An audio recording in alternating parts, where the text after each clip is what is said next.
เป็นนาแรงแต่ว่าลุงเปิดน้ำหดกล้วยเนาะมันก็เลยซุ่มลงไปหอดไตอยู่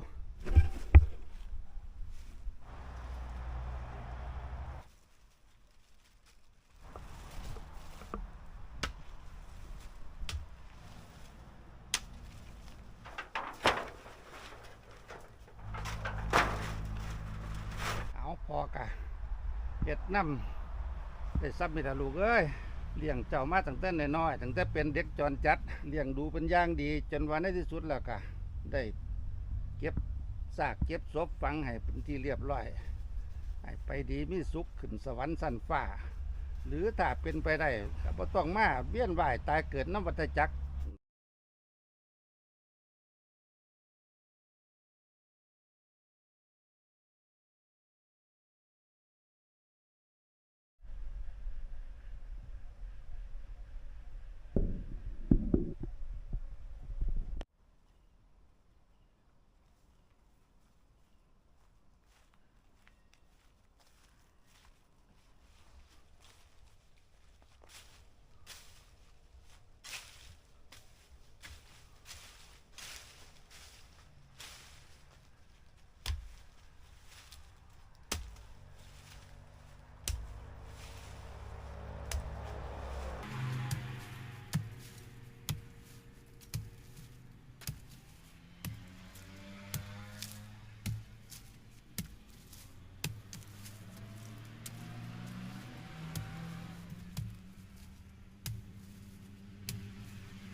มีคนเสียชีวิตในจุดเกิดเหตุ4 รายนะคะแล้วก็ไปเสียชีวิตที่โรงพยาบาลอีก1 ราย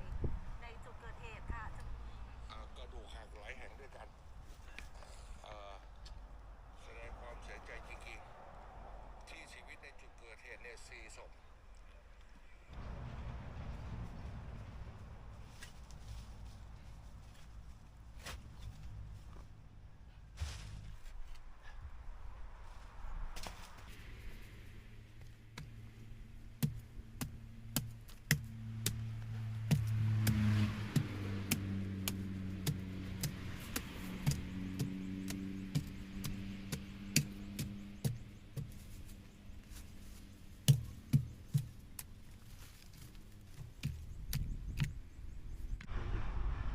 ว่าเมื่อยพี่น้อง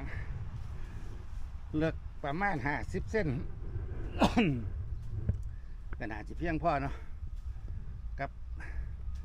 การฝังศพของถุงเงินดีน้อยแต่ว่าดินมันซุ่มพี่น้อง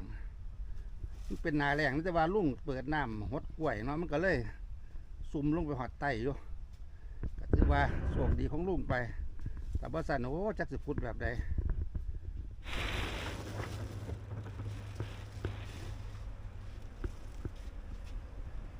ถุงเงินนี่เสียชีวิตมาตั้งแต่ตี 1เมื่อคืนนี่พี่น้องจนตอนนี้ก็5 โมงเช้าแล้วก็จะขุดหลุมแล้ว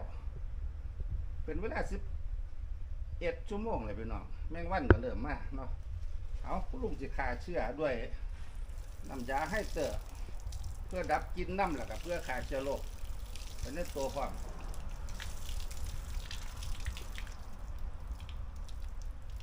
ให้เตอร์เข้มข้นแล้วได้พี่น้องเลย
รียบร้อยแล้ว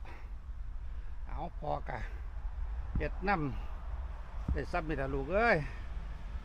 เลี้ยงเจ้ามาตั้งแต่น้อยๆตั้งแต่เป็นเด็กจรจัดเลี้ยงดูเป็นอย่างดีจนวันในที่สุดแล้วก็ได้เก็บซากเก็บศพฝังให้เป็นที่เรียบร้อยเอาให้ไปดีมีสุขขึ้นสวรรค์สั้นฟ้าหรือถ้าเป็นไปได้